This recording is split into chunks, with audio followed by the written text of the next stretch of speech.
Hey guys, what's up? So, a lot of you know me from the Sister Wives channels that I watch and I listen to, and I wanted to do my own Sister Wives video, but I'm not going to recap it. There are so many great recappers out there. There's Nikki Haverstock and her husband, and there's IQ, and there's James, and there's Amanda, and I'm not going to step on their toes by doing a recap video. I am going to recap a little bit of it, but what I'm going to actually talk about is Kody's behavior and how it affects his life and how it affects the lives of the people around him. And I have a little cohort in the background here. My puppy Annie is with me today, so you're going to be hearing or seeing me moving or doing something. I'm usually petting her or trying to redirect her towards something else that I don't want her doing. I have a lot of stuff in this room that she should not get into. So just bear with me if it looks like I'm getting a little, frustrated or whatever. It's because this puppy here is a blessed handful. Here she is. Okay. So the episode starts off with Kody and the wives, and they're discussing Christmas. Actually, the episode starts with Christine going to Janelle's apartment to bring her the beanbag chairs that Kody and Christine had picked out when they lived in Vegas. And Christine didn't want them anymore. They were taking up more room. And I kind of laughed during that part because I was laughing because I thought there's no way in hell they're getting into that apartment. It's so small and crowded, there's no way. But that laugh didn't last long because when the laughter ended, we found out that it was 6 weeks. And Kody had not seen Savannah in 6 weeks. He hadn't seen her for her birthday. He hadn't seen her for Christmas. And 6 weeks means he hadn't seen her for New Year's either. And it was just hard to watch.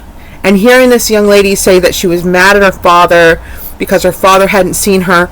A lot of people would say, oh, don't say that. That's so bad. That's so wrong. Don't be mad. You know what? That kid is justified in her anger. She is justified in that. Her father has put her in a position where she is a casualty of war. Her father is angry at her mother. And the only thing this child has done, the only crime this child committed was being Janelle's child. It had nothing to do with Janelle being, Savannah being a bad person or Savannah disobeying the COVID rules, because she hadn't. She had followed the CDC guidelines exactly the way everyone else did. And because Kody was mad at Janelle, and there were 2 reasons that Kody was mad at Janelle. I know a lot of people will say, oh, he was mad because the boys were going after Robin. No, not really. He's not really mad about that one, I don't think. What he was mad about was twofold. One, he was mad that Janelle was not choosing him in the arguments and the feud that he was having with Christine. That's what he was mad about. That's the big reason he was mad. Now, the second reason was Janelle had come out and kind of questioned him. And if you're familiar with alpha beta male dynamics, which I've always said I'm very heavily attracted to alpha males, strong, assertive men who act like men. This behavior that Kody has on display is very beta. It's a very beta male attitude. Because what he's doing is he's saying, well, if you side with me, I'll be there for you. I'll help you. It's a bribe, and it's never going to be good enough for him. So when Janelle sides with Christine in an argument, what that does to Kody is it strips away more of that mentality of, I'm an alpha male. No, you're not. You're a beta. Just shut up and be happy being a beta. Sometimes betas are good. So anyway, back to what I was saying. We get to the part where Savannah tells Christine that she was mad. And I loved Christine's reaction. Because Christine was fuming mad at Kody. And you know what? She was right. There was no reason for Kody not to see Savannah. He could have called her. He could have sent a text. McKelty, Isabel, and Truly went there for Christmas. Why didn't he say to Mykelti, hey, do me a favor, ask Savannah if she would like to come to the house. I would like to see her for Christmas. And if she doesn't, that's okay, because we can get together maybe for breakfast or go out for lunch or something, or go get a pizza or go get some food, and we can hang out and I can give her Christmas presents. I seriously doubt that they even bought presents for the kids that weren't at the house, because Robin said she hid some presents for her kids, and there were a few presents for Isabel, Mykelti, Savannah. Not Savannah. Mykelti, Isabel, Truly, and Avalon, and probably Tony. But everybody else that didn't show up probably didn't get squat from Kody. And that's the same with his parenting, so the gift thing I can understand. But when Christine said, all he has to do is have a relationship with his kids, it really is that easy. As long as you can get up in the morning and draw a breath, you have an opportunity to change things. But that's not what Kody's going to do. He's going to whine about the OG3 and their treatment of Robin, and how he wants them to be better and to submit to his will and do what he wants them to do. And how does he say it? Run your will to mine? Okay. But the problem is, Kody has no understanding of loyalty. He's loyal to Robin because Robin gives him his way. She gives him what he wants.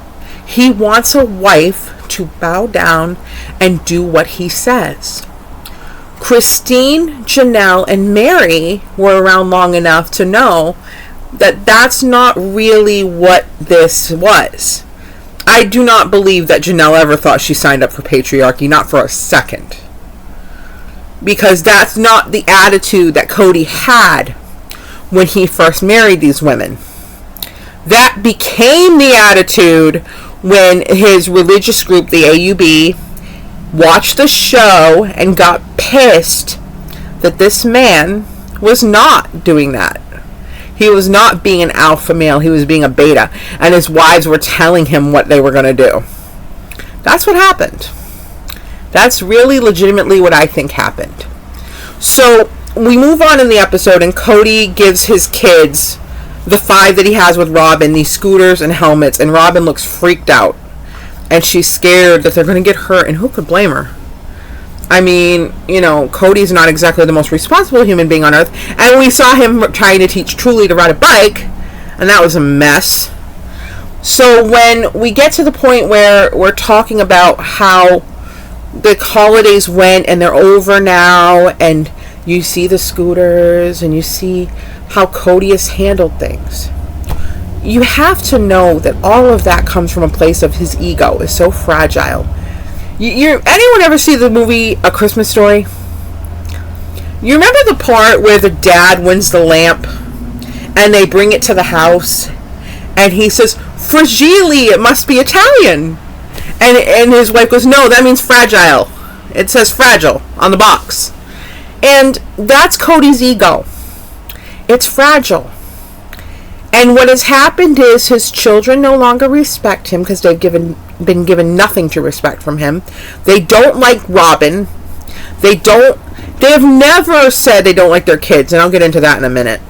But Kody has given these children nothing to respect. Nothing to feel loyal to. They feel loyal to Christine and Janelle because Christine and Janelle raised them. Christine raised them. It was funny, a few weeks back they did a video on Cooking with Just Christine with her and Janelle. And they made tiramisu. And at one point Janelle says, "All my kids' favorite meals are stuff that you cook." And Christine started laughing. But there's truth. In every joke there's truth. And in this case, it's true. Christine's kids and Janelle's kids grew up together. They feel devoted to the parents who raised them and who care about them. That's why when Christine got so outraged about Savannah not seeing her father, or Kody not coming to see Savannah, that's why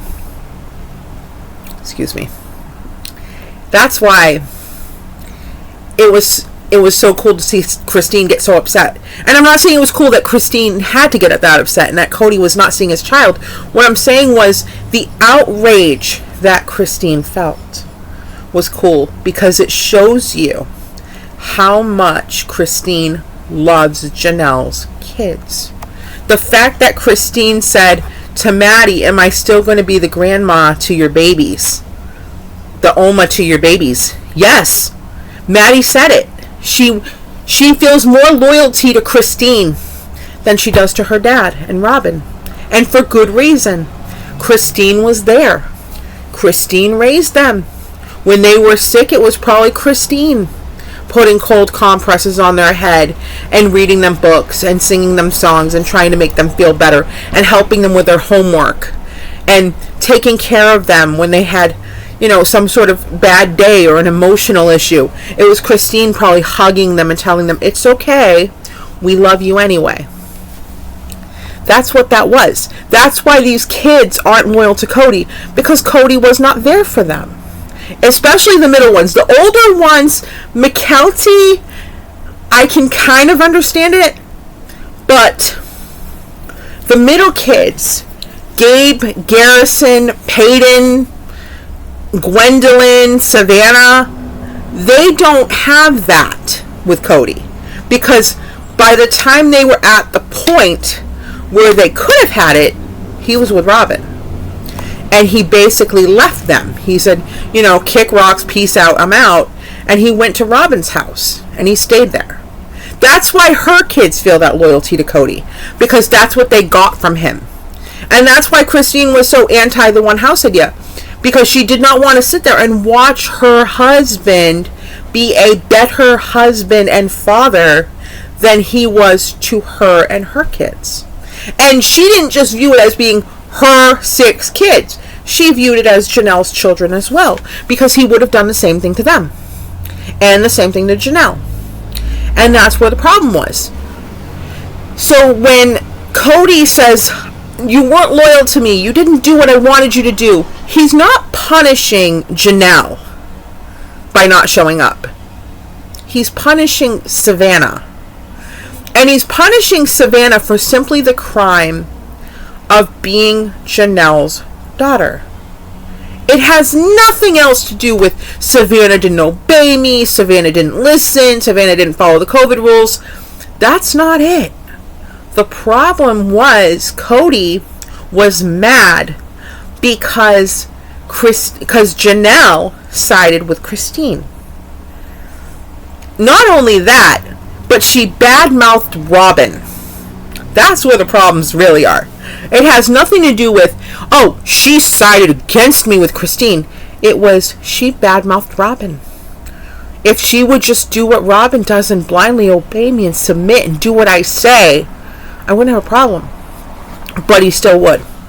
Because like I said, Kody is a goalpost mover. So, remember back to the COVID rules. Sterilize your mail, take a shower, change your clothes, wash your clothes, all this stuff that he came up with. When those rules came out, Kody wasn't seeing the wives anyway. He wasn't going over there anyway. He was going over very little. Christine had said he'd gone over a couple times, very infrequently. He wasn't having an intimate marriage with her. He wasn't having one with Janelle. I have a feeling he hasn't had one with Janelle for a really long time. Like a really, really, really long time. I mean, I'm thinking back to when the show started. I'm thinking maybe then, because they were done having kids by that point. She had had 6. They only make 2 kinds, so what are you going to do? So, by that point, he wasn't seeing them. He wasn't seeing them in Vegas. Once Robin got there in Utah, he kind of splintered off from them a bit more, and he was spending more time with Robin and her children. And what happened was, at least I suspect, what happened was is that Robin started doing things for Kody that the OG3 wouldn't do. And yes, what I say, she was doing things for him that they wouldn't do. I'm talking about sex. Because you know how this works. A guy will come into a relationship and he'll try something and you're like, oh, gross, don't do that. And he'll get, oh, okay, I won't do it again. And then he'll try it just to see what you'll say. I have a feeling that Kody has tried to do things to the OG3 that they didn't like. And they put him off. They told him no. And Robin didn't say no. So when you don't say no, excuse me, and you do something you're not comfortable with, but you do it to make your partner happy, guess what? That thing that was off the table that you didn't want to do, but you did anyway, because, you wanted to show him you were better than the other three, that thing becomes something that happens every single time. I don't care if it's backdoor stuff. I don't care if it's mouth stuff. I don't care whatever it is. Hand stuff, whatever you're doing. If you do it once, that crap is on the table. It does not come off the table. He's not taking that away unless you introduce something else that he likes better. And that's Robin's problem, but that is her problem. She made him this way. She molded him into this. And that's why when people say, oh, Kody's trying to be in charge of his family, Kody isn't in charge of anything. Kody is not in charge of a darn thing. Kody is not in charge of his family or anything. That's Robin. I used to say to people, well, he definitely wears the pants, but she just goes to the closet and tells him which ones to put on. And that's where Robin is right now. Now, we go through the episode and she talks about her kids and how their siblings, they don't like them.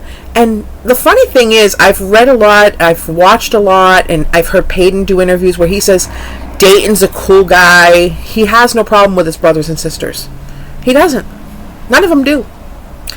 The problem here is not Dayton, Aurora, and Brianna. Although their behavior could be considered a problem in some cases, it's not their problem. Saul and Arya are not the problem. The problem is Kody and Robin. There was an episode many years ago of a show called Designing Women. It was about women who work as interior decorators. And one day they went on a vacation with their partners and their grandchildren. Okay? During the episode, they hired a babysitter to watch the kids. So the adults could have some fun and go out and drink and stuff like that and have fun and have dinners out. And at one point, the men were so fascinated by this beautiful blonde babysitter that the women were not being treated very well by these men. And after a while, they got mad and they went into the bedroom where the men were sleeping, and they confronted them and they said, we're not mad at her. We're not mad at her for what she's doing. We're mad at you for the way you are treating us because of her. And it's a great show, and if you haven't watched it, you should. It's got Annie Potts in it. I love her. At one point in the episode, when she mentions this, she says to her boyfriend, he goes, how does it make you feel? And she goes, crummy, and we want you to knock it off. Jean Smart's in it, the late great Dixie Carter, Hal Holbrook, Richard Gillian, Douglas, I think his name is Douglas Barr or Douglas Epps or something. He's in it too. Meshach Taylor. They were all in it. And it's a great show. But it definitely kind of fits to what I'm going to, which is the wives are mad at Robin. Don't get it wrong. They are mad at Robin because she changed everything in their family. She messed everything up for them. But what they're more mad about is how Robin has changed the way Kody treats them. When you watch the first episode of the show and you watch this past episode, the contrast between Kody then and Kody now is startling. And it's startling because in the beginning you could see he genuinely loved these women. He loved his wives. He loved Mary. He called her his soulmate. He loved spending time with her. He loved their child. He loved Janelle because she was his buddy and he could talk to her. He loved Christine because Christine held that family together and she was the anchor.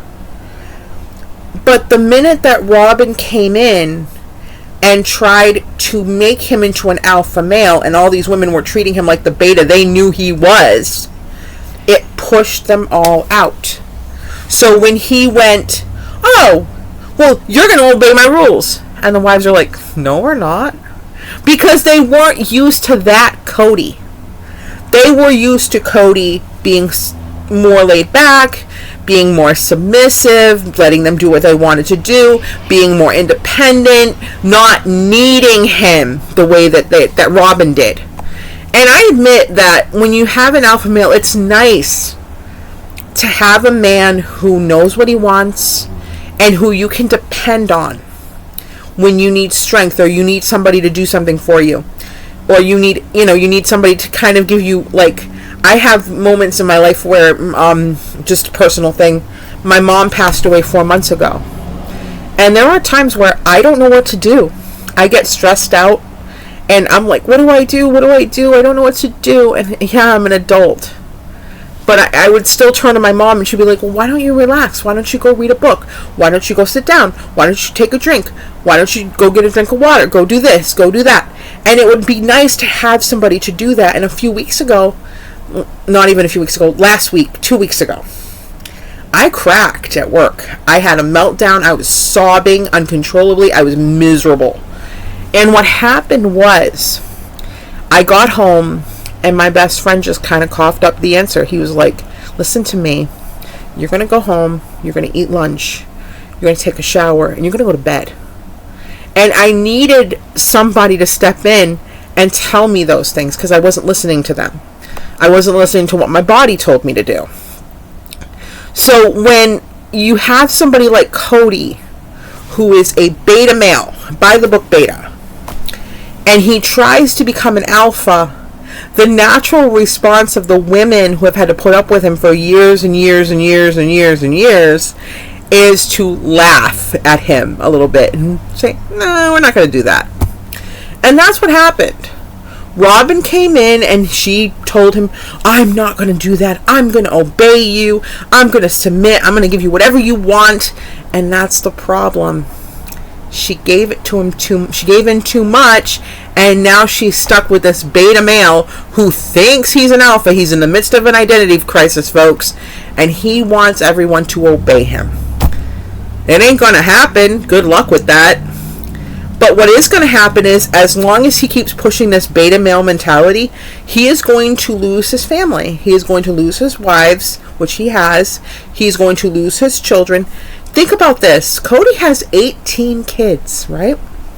And he has, let's see, Logan, Aspen, Maddie, McKelty, Hunter, Gabe, Garrison, Peyton, Leon. What am I forgetting? Isabel. So I'm at 10. He has Savannah. I'm at 12. I'm at 11. And he has Gwendolyn, Truly, Saul, Ari, Dayton, Aurora, Brianna, and Dayton. Right? Did I miss Dayton? 18 kids. Anyway, doesn't matter. But 15 of those kids are not speaking to him, right? So you have Dayton, Aurora, Brianna, Saul, Ari, and McKelty. So 18 minus 6. What's 18 minus 6? 12? 12 of his children are not speaking to the man. And he has to ask himself why this has happened. It happened because you neglected those kids so much that they just got the impression you don't care anymore. And they're right. He doesn't care. You think about it. How many times in life has your parent, if you're a parent, how many times have you ever not seen your kid for Christmas? Even if it was on FaceTime or Zoom or Skype. I know with COVID a couple years ago, my parents and I stayed home, and my sister has 6 amazing boys. I have 7 nephews. It's fun.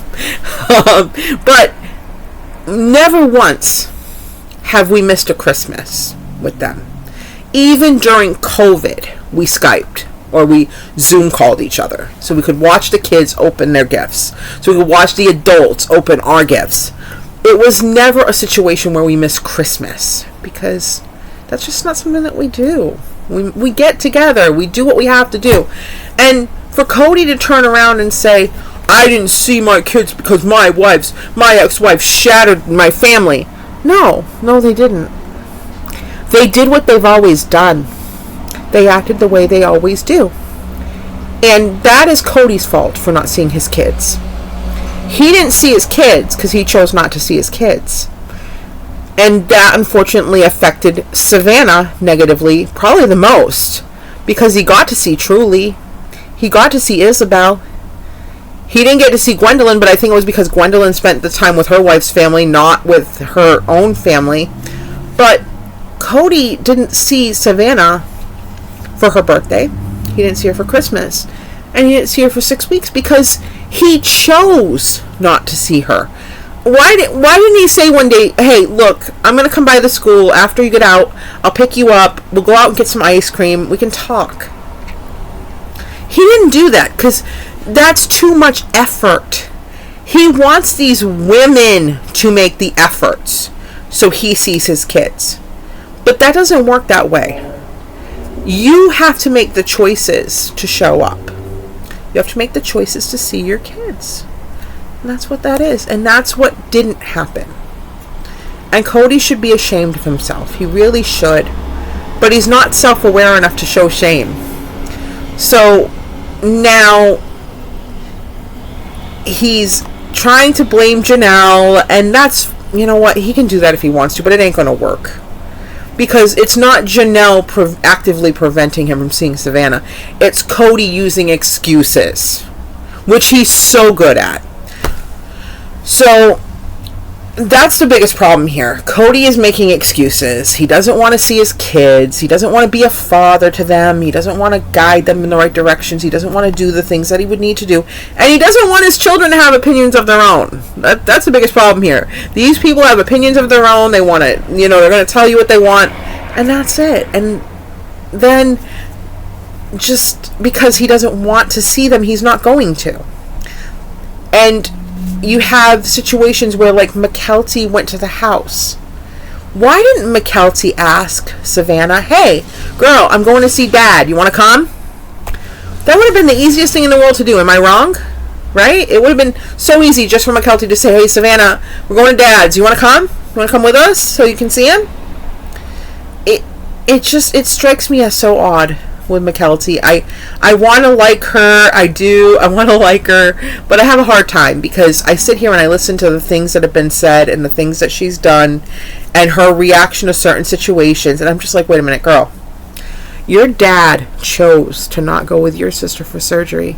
Your dad chose to not be there when your niece had her leg amputated. Your dad chose to not show up to see your brothers and sisters when he could have.